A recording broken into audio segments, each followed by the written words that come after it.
Hace una semana, el diario Puro Marketing publicaba la noticia de que, según un estudio, SEAT es la tercera marca española más valorada por su actuación durante la crisis del coronavirus. Y Protofy, la empresa de nuestro entrevistado, Ignasi Plaza, y más concretamente su proyecto Oxygen, tiene gran parte de responsabilidad. Pero mejor nos lo cuentas tú, Ignasi. Buenas tardes. Hola, buenas, ¿qué tal? Desde Brother, Escuela de Creativos, es un placer poderte entrevistar y conocer mejor el proyecto increíble que habéis desarrollado y de hecho seguir desarrollando. Por cierto, Ignasi ya nos ha confirmado que asistirá a una de las clases online de nuestro próximo curso de Design Thinking, que es BeThinker. Y si te parece bien, Ignasi, vamos a empezar a hacerte unas preguntas y a medida pues como vaya esto, tampoco soy un entrevistador experto, pero bueno, siéntete cómodo y de contarnos lo que tú veas mejor. Y básicamente la primera pregunta que nos queríamos hacerte es ¿qué es Protofy? Ese logo que tienes ahí detrás, ¿qué hacéis y a qué os dedicáis? Sí, bueno, Protofy es la empresa en la que trabajamos y aquí donde gastamos 20 horas al día. Y nosotros lo que nos dedicamos a hacer es a ayudar a empresas que quieren innovar a pasar de la idea al producto en la fábrica, ¿no? Entonces nosotros nos encargamos de la parte técnica, no de la parte de modelo de negocio, y lo que intentamos hacer es, y de manera iterativa y a medida que el producto va avanzando, aportar valor y ver qué es lo que necesitan los usuarios finales del producto para que éste se desarrolle teniendo sentido, ¿no? Muy parecido a lo que ha pasado en el proyecto Oxygen, que poco a poco entre toda la comunidad y todos los que estábamos, pues hemos ido haciendo que esto crezca y tome forma, pues eso es lo que nos encargamos de hacer y hacemos electrónica, hacemos software y hacemos hardware puro y duro y de diseño de producto, eso es de lo que nos encargamos. Perfecto. Comentabas Oxygen, vamos a ir directamente. ¿Qué es Oxygen? Oxygen es un proyecto abierto que busca superar la demanda de respiradores en el pico máximo de problema del COVID, ¿no? Cuando los hospitales están quedando sin estos dispositivos que son tan complicados y tan caros de conseguir, pues lo que procuramos es hacer un dispositivo de emergencia que permitiese a los doctores no tener que tomar la opción de desconectar a alguien y le diese la posibilidad de seguir a esa persona con vida y con más posibilidades y opciones de seguir viviendo y luchando para superarlo. Vale, entonces entendemos que el plazo cuando se ha creado Oxygen es hace poco. ¿Cuándo y cómo surge un poco la idea de construir los respiradores? ¿En qué momento surge esta propuesta por vuestra parte? Sí, esto fue más o menos alrededor del 14-15 de marzo, que ya se había empezado el confinamiento, ¿no? Y vimos todos un poco que la cosa iba más en serio de lo que igual muchos nos la estábamos tomando al principio. Y entonces, bueno, empezamos a ver como empresa de ingeniería a ver qué podíamos hacer, ¿no? Y bueno, pues quizá podemos hacer algún tipo de aplicación que permita avisar si estás infectado a las personas con las que has estado las últimas 2 semanas para que tomen las medidas adecuadas, pero ya vimos que había mucha gente trabajando en ello.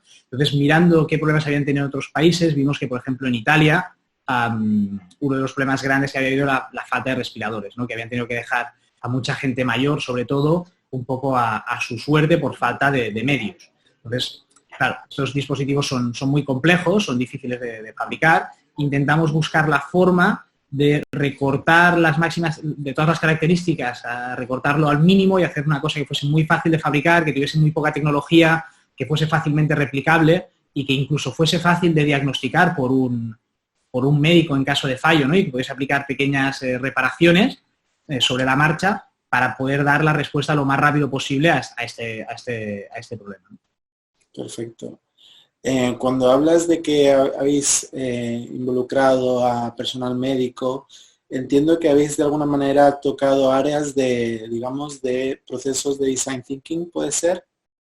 A ver, yo no soy un gran experto en design thinking, pero sí que es verdad que al final, por la propia metodología, va muy implícito, ¿no? Al final, nosotros aquí estamos involucrados, digamos, desde las personas que tenían que fabricar esto, porque aquí la fabricación no era como normalmente en una fábrica y dices, hazme esto y espabilate a fabricar, sino que teníamos que adaptarnos a los medios de los que teníamos disponibles, tenemos que entender bien este grupo de personas, evidentemente todo el personal médico y sanitario que iba a estar manipulando el dispositivo y manejándolo, y luego también al paciente, ¿no? Porque el paciente en estas condiciones tenía unas características muy, muy determinadas que teníamos que entender bien y coger aunque un poco el feedback de todas esas personas para que el diseño en global tuviese sentido y pudiese funcionar.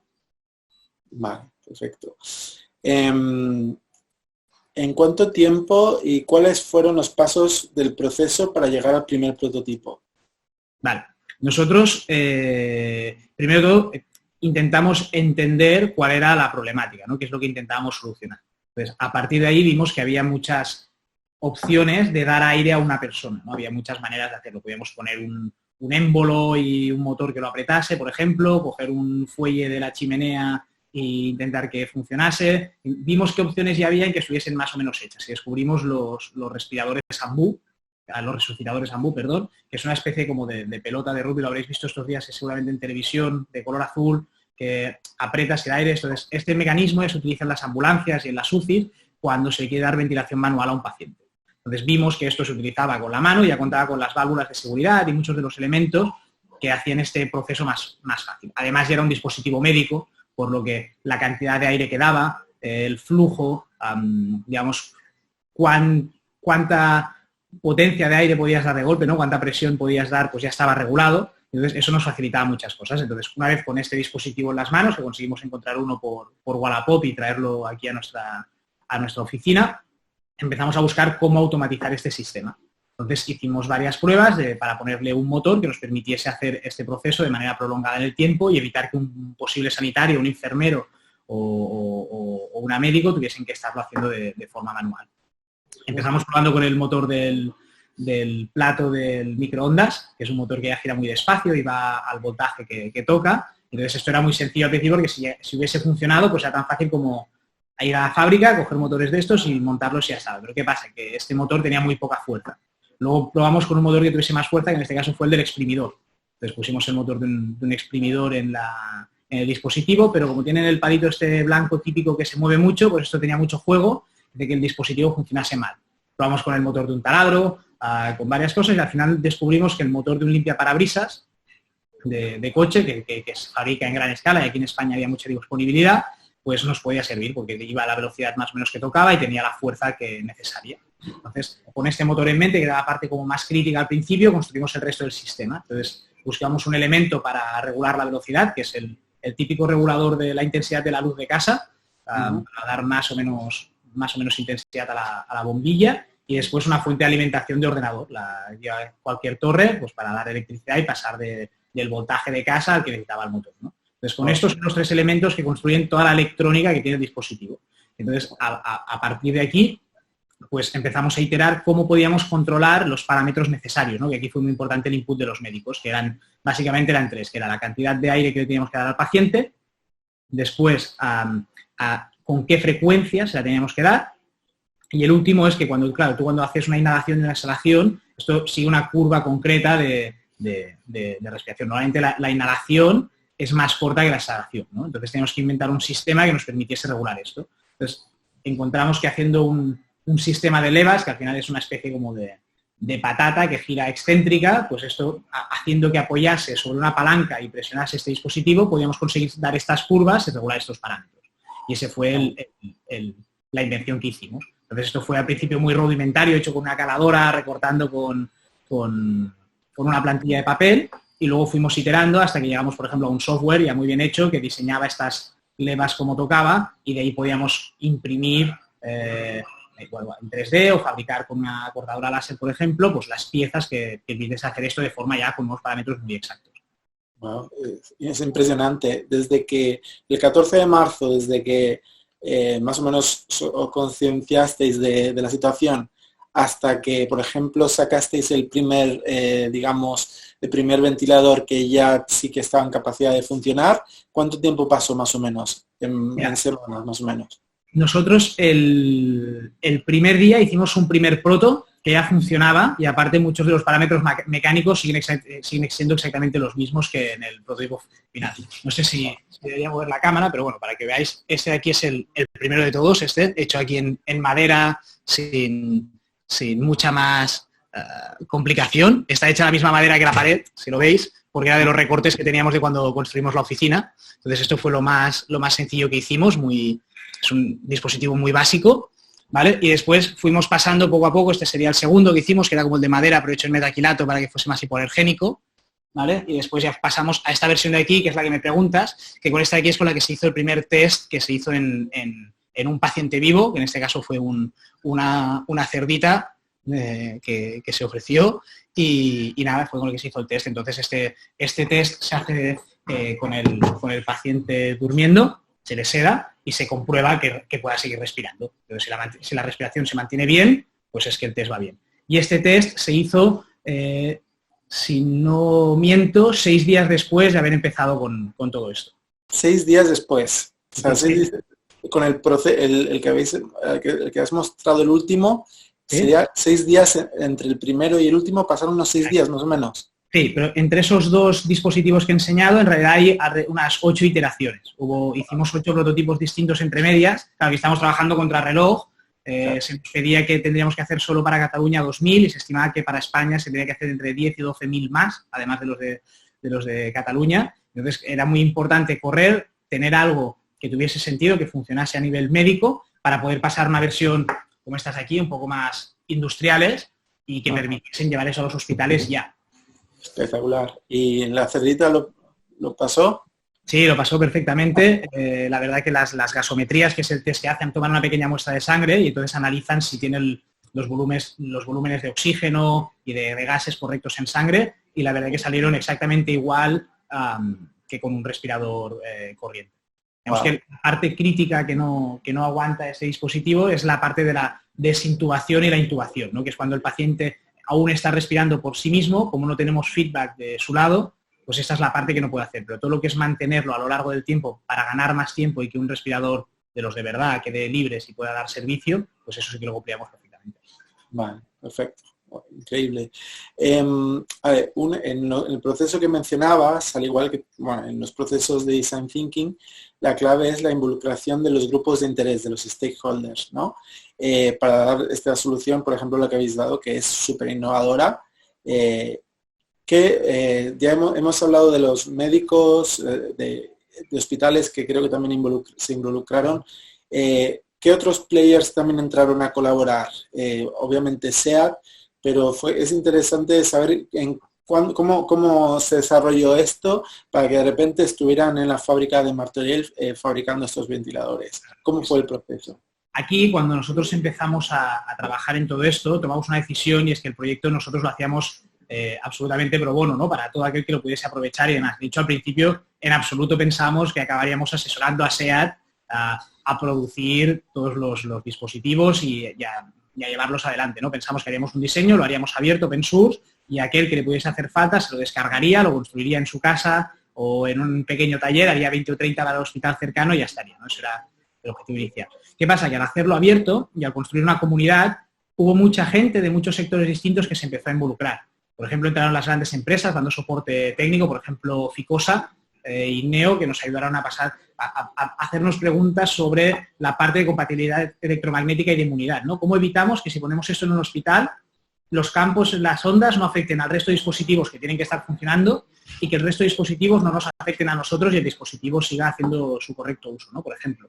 Luego, toda la gente del sector de la ingeniería que nos ayudó y nos apoyó cuando nosotros decimos que esto fuese muy low-tech, porque las cadenas de stock estaban rotas y era muy difícil conseguir componentes electrónicos, así como de habituales, súper fácil. Pues ahora si tenemos que conseguir 10.000 electrónicas iguales, pues es un proceso complejo, ¿no? Entonces, mantenerlo lo más low-tech y llegar a estas reflexiones, pues fue de estos grupos de gente que nos echaron una mano, además de lo que ya sabíamos, ¿no? Y entonces, pues estando trabajando en el Clinic de aquí de Barcelona, pues contactamos con varias personas que estaban interesadas en llevar adelante el proyecto y que ya estaban hablando con Clinic para ver cómo podían ayudar.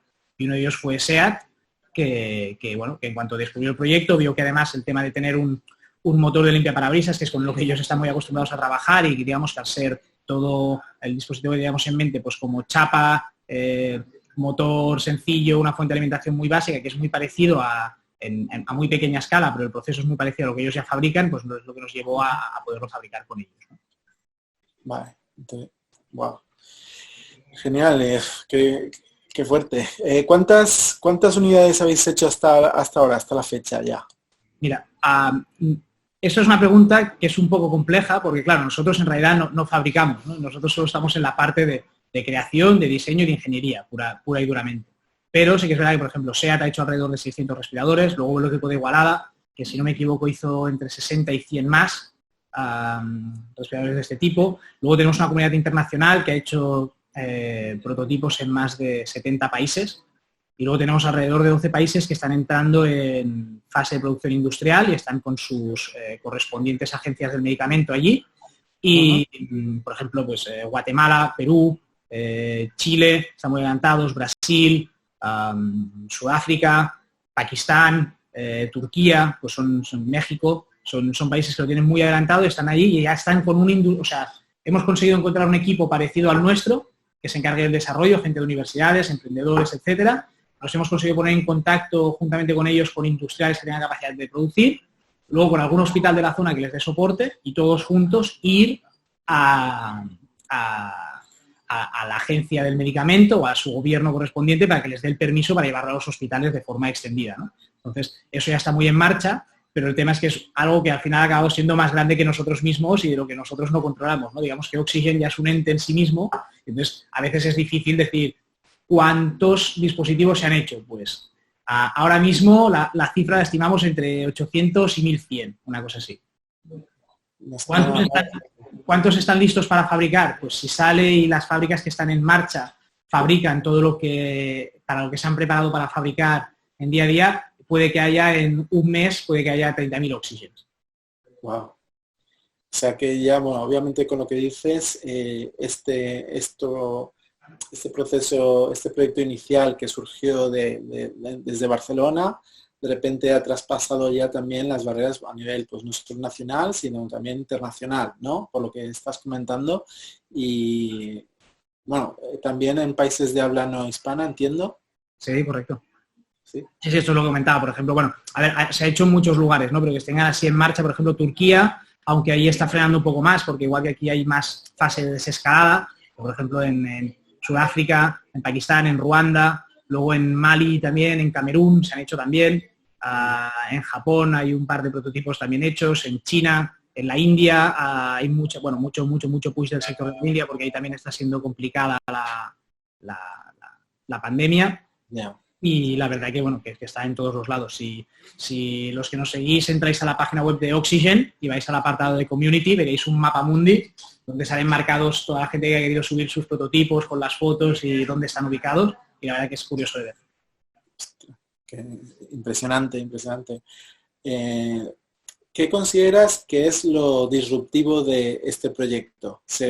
Bajo tu experiencia o la experiencia de tu equipo, ¿qué es lo que piensas que aquí, porque de repente que haya, en cuestión de 2 meses como máximo, una idea y empezar a trabajar con el prototipo que tenéis de madera, de repente acabar a este nivel, ¿qué es lo que consideras tú que ha sido lo más disruptivo de este proyecto que habéis llevado adelante, de Oxygen? Bueno, aquí primero de todo se han dado bastantes cosas que nosotros ya estamos acostumbrados a trabajar muy deprisa, entonces, y a no intentar hacer las cosas perfectas desde el principio, sino permitirnos la iteración y que las cosas vayan avanzando. Eso, digamos, que ha sido uno de los puntos clave. La segunda ha sido pedir perdón más que pedir permiso. Si hubiésemos esperado a tener todos los permisos de todo el mundo al principio, pues seguramente no hubiésemos hecho nada. Después, hacer que el proyecto sea abierto y apoyarnos en la comunidad y que nos dé mucho soporte. Y yo creo que lo último ha sido, bueno, ponerle muchas ganas, tener un equipo que sea serio y que tome las decisiones, como por ejemplo la parte de no tener tecnología, que esto ha sido el enfoque más diferenciado del resto de propuestas que ha habido en España, que se han hecho más de 200 modelos de respiradores distintos. Entonces, aquí el enfoque fue entender que las cadenas de stock estaban rotas, que los procesos productivos no eran los habituales, que conseguir homologar médicamente un dispositivo que normalmente se tarda 2 años, hacerlo en 2 semanas, pues era todo un reto, y a menos partes complicadas y complejas de conseguir tuviese, mejor.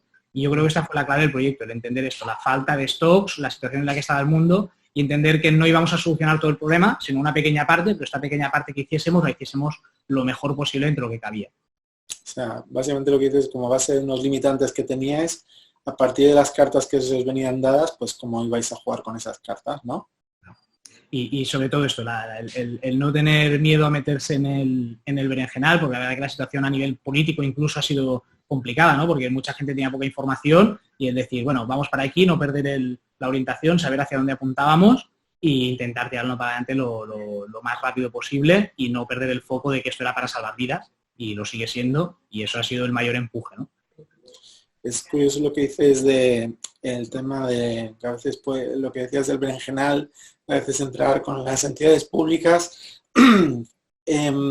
porque la siguiente pregunta que me gustaría hacerte es, ¿de qué manera crees que este proyecto puede cambiar los modos de colaboración entre las marcas, por ejemplo, SEAT, los organismos públicos, los hospitales, las agencias de medicamentos y la sociedad? ¿Cómo crees tú, bueno, a partir de la experiencia que habéis vivido, podría ayudar esto a que de alguna manera hubiera unos estándares o se evolucionara la manera de cómo se afrontan problemas como este, que grande? Lo primero es que, a ver, hay muchas empresas que ya lo están haciendo, pero las que todavía no lo están haciendo es que entiendan el concepto de Open Innovation, ¿no? Al final, cuando eres una empresa grande, cada paso que das tienes mucha responsabilidad encima y tienes que medir muy bien los pasos. Pero las empresas más pequeñas podemos ser mucho más ágiles, no tenemos que mirar tanto por dónde nos metemos, porque al final es más difícil que, al no ser un objetivo grande, nadie venga a por ti, ¿no? Por así decirlo. Entonces puedes ir mucho más deprisa y vas más ligero, ¿no? Llevas menos peso. Entonces el enfoque gran empresa que tiene mucha capacidad, tiene mucho músculo, con una empresa que es inteligente y es rápida, pues cuando se juntan, esto hace que salga una mezcla que haga que corra todo muy deprisa, ¿no? Luego, con las agencias del medicamento, yo creo que el proyecto sirve de ejemplo, porque es una cosa, yo creo que es el primer proyecto open source médico hecho a gran escala de manera distribuida a nivel mundial. Creo que no hay ningún precedente, si alguien lo encuentra que nos lo haga llegar, pero esto es una cosa que no ha pasado, y esto creo que puede ayudar mucho a las agencias de los medicamentos, que también cargan con mucha responsabilidad, ¿no? Al final ellos son los que dicen, este dispositivo no hará daño a nadie y cumple con las funciones que dice, ¿no? Entonces, cuando tú pones tu firma allí, cargas con mucha responsabilidad, porque tú no sabes en qué entorno se va a utilizar, qué posibilidades va a tener, ¿no? Pero sí que es verdad que, por ejemplo, en casos como este, aunque ha sido para un ensayo clínico de manera generalizada a toda España, se ha podido hacer, ¿no? Y se ha visto que algo hecho en 2 semanas podía cumplir con estas características y que se han establecido una serie de protocolos nuevos, por así decirlo, que llevan a que algo que era impensable antes de la situación esta de crisis, pues haya sido posible durante la situación de crisis, ¿no? Entonces yo creo que eso es un paso para que las administraciones se den cuenta de que igual hay que encontrar un método híbrido entre el pensarlo todo, el planificarlo todo de antes y el ir a lo loco, ¿no? Igual el camino entre medias, ser un poco más flexible, hacer pruebas, probar con los médicos, ver qué opinión tienen, hacer un pequeño test, un ensayo clínico con 30 pacientes, que dé feedback, se vea cómo funciona la máquina, luego ampliarlo a 50, mantenerlo allí, ir haciendo poco a poco, con feedback real, feedback del mundo real, no feedback de laboratorio. Creo que eso es lo que da mucho margen, ¿no? De hecho, en este proyecto, el hecho de poner una máquina en el hospital prácticamente desde el primer día es lo que ha permitido que esto salga, ¿no? O que un médico de Canruti haya venido, David Priego, que ha estado aquí con nosotros trabajando 10 horas cada día, además de hacer su trabajo en el hospital, pues esto es lo que ha permitido que todo esto fluya. Pero en una situación normal, si nosotros vamos al hospital y les decimos, a ver, ¿quién tenéis aquí que sepa de innovación, sea un buen médico y conozca todo tipo de medicina y pueda venir con nosotros? ¿Nos lo podíais prestar 10 horas al día durante los siguientes meses para que nos ayude a llevar eso y a presentar la documentación y se discuta con el resto de médicos, porque entre médicos se entienden mejor? Seguramente nos hubiesen dicho que era imposible, ¿no? Pues quizás establecer este tipo de mecanismos y ver que esto funciona y hace que las cosas vayan deprisa, pues yo creo que puede ser interesante. Así que habéis abierto ahí una brecha que quizá esto ayuda a que lo que has dicho tú, que no, por un lado no sea una anarquía, pero que tampoco sea algo demasiado rígido, ¿no? Que sea fluctuable, que se adapte a la situación como la que tenemos ahora mismo, que es un poco atípica, ¿no? Un poco una... Sí. Luego, ¿cómo piensas que más marcas podrían involucrarse en proyectos así? ¿De qué manera? Tú has hablado antes de las empresas inteligentes y de flexibles. ¿Qué definiría esta inteligencia y esa flexibilidad? ¿Cómo piensas que deberían comportarse las marcas? Porque también, bueno, desde el lado de, pues somos una escuela de creatividad también publicitaria, que muchas veces ahora vemos muchas empresas, muchas marcas están intentando, pues, o dar mensajes, hay otras que están intentando o haciendo labores, pues por ejemplo hemos hablado antes que han sacado un ranking en que ya hay una serie de marcas que para el público ya detectan como que sí que están haciendo algunas labores, algunos áreas están ayudando en esta situación, ¿no? ¿Cómo piensas tú que estas marcas o que las marcas podrían meterse en este círculo, esta rueda positiva de inteligencia a la hora de aportar y no solo desde el lado de una frase o un vídeo? Claro, yo creo que las marcas, bueno, como todos bien sabemos, tienen mucha influencia, ¿no? Al final en todos en el día a día, ¿no? Entonces, esta influencia normalmente se utiliza para que los usuarios estén a gusto, ¿no? Con el producto que acaban comprando, con lo que utilizan y se enamoren más de la marca, ¿no? Pero yo creo que esta influencia que tienen, bien entendida, ¿no? Y viendo el impacto real que tiene en la sociedad a todos los niveles, ¿no? No solo porque Nike venda zapatillas o hable de salud, que lo haga, sino que si realmente se empeña en la salud, puede conseguir mejorar los hábitos de consumo, ¿no? Entonces, yo creo que el gran impacto que tienen estas empresas en la sociedad se puede aprovechar muy bien si hay intención de hacerlo. ¿Sí? Y si se cree que esto pueda pasar, ¿no? Porque igual también tú te encuentras, ¿no?, como directivo de una empresa de estas características y dices, vamos a ver, si al final nosotros pues vendemos sudaderas, ¿no? Que a la gente le gustan mucho, son muy guays, pero que vendemos sudaderas, que vamos a explicarles de no sé qué. Pues yo creo que también pasa porque salgan ejemplos en que se vea que marcas que influyen en la vida de las personas de manera normal se dan cuenta de que pueden influir en más campos y ayuden a hacer la sociedad un poco mejor, ¿no? Al final es un tema de coger la responsabilidad, ¿no? La responsabilidad social, pues es eso, ¿no? Coger la responsabilidad de hacerlo y de intentar entre todos pues que todo vaya mejor, ¿no? Ser buen vecino. Bueno, es lo que dices, justo lo que es responsabilidad social, que es una palabra que a veces la responsabilidad social corporativa es como un gran cajón, digamos, desastre, que a veces pues hay de todo ahí, ¿no? Pues esto es, por ejemplo, el caso que habéis hecho vosotros o leyendo en prensa, pues, o cadenas de hoteles que han cedido sus camas para personas que necesitaban asistencia, eso es una realidad, o por ejemplo en el caso vuestro de SEAT, que pase de fabricar, como era lo que decías, para parabrisas. Sí, parabrisas, de hacer parabrisas, de repente estar haciendo ventiladores. Eso es una manera increíble, no solo a través de la marca de hablar, sino de verdad ayudar a las personas, ¿no? En este momento tan crucial. También es verdad que, bueno, y me incluyo en eso, ¿no? Que muchas veces cuando estamos pensando en esto es en situación de crisis es fácil sumarse, ¿no? Porque es como que ya lo vemos y nosotros nos ha pasado lo mismo. Es decir, nosotros a priori pues sí que hemos procurado siempre pues echar una mano en lo que hemos podido, ¿no? Y participar en algunas causas, pero de forma muy pequeña. No teníamos un plan de responsabilidad social a largo plazo, ¿no? Y al final las empresas, por el hecho de existir y porque normalmente el fin es económico, pues tenemos un impacto en la sociedad y hay una parte buena y luego hay otra parte mala, ¿no? Entonces, dedicar parte de nuestros beneficios a que este impacto negativo reducirlo o al menos cambiarlo por otro que deje mayor huella, pues escogiendo quizá un poco bien las teclas que tocar, pues puede ayudar a que todo funcione mejor y vaya más smooth, por así decirlo.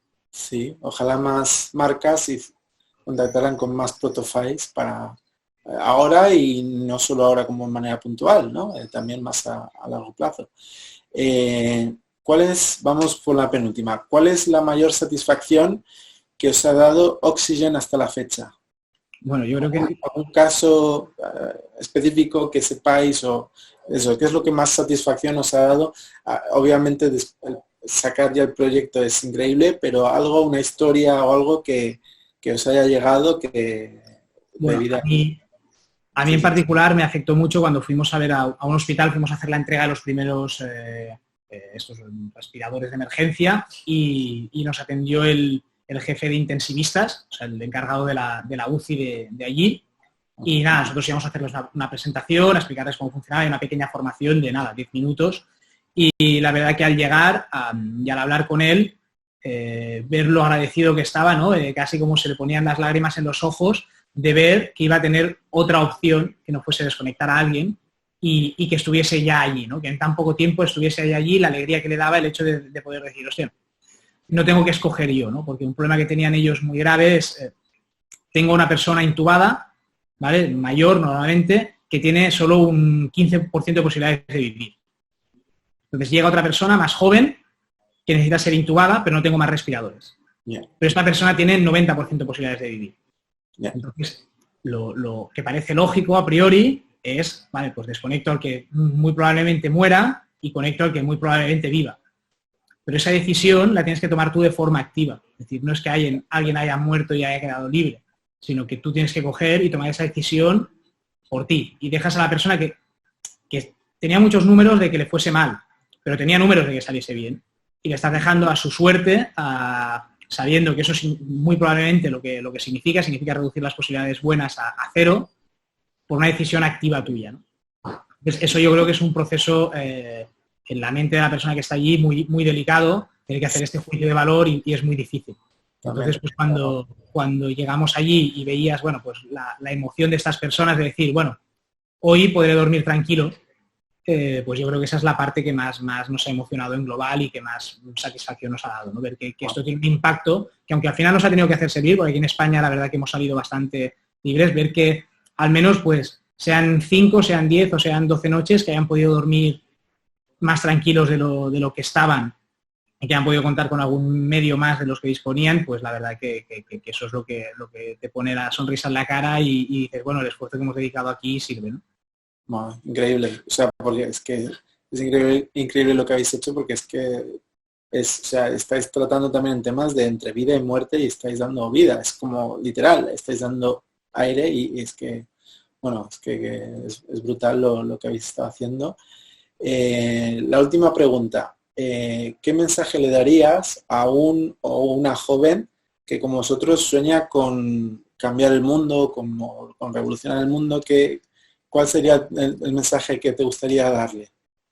Yo creo que para hacer un proceso de innovación que realmente tenga impacto, tiene que haber un trade-off entre escoger lo que ya está hecho y lo que es muy disruptivo, ¿no? Obviamente, si lo intentas inventar todo, seguramente no tendrás recursos suficientes y si sigues con lo que ya está establecido, llegarás al mismo sitio donde ha llegado todo el mundo, ¿no? Entonces, creo que hay que coger lo que ya esté hecho, tener una visión clara de lo que quieres y tirar millas hacia allí para conseguir hacer el proceso innovador y realmente aporte valor y realmente sea factible hacerlo, ¿no? No sea una cosa tan cambiante que aún estemos lejos, ¿no? Entonces yo creo que ahí, en este balance es donde está la clave de conseguir hacer un proyecto de estas características.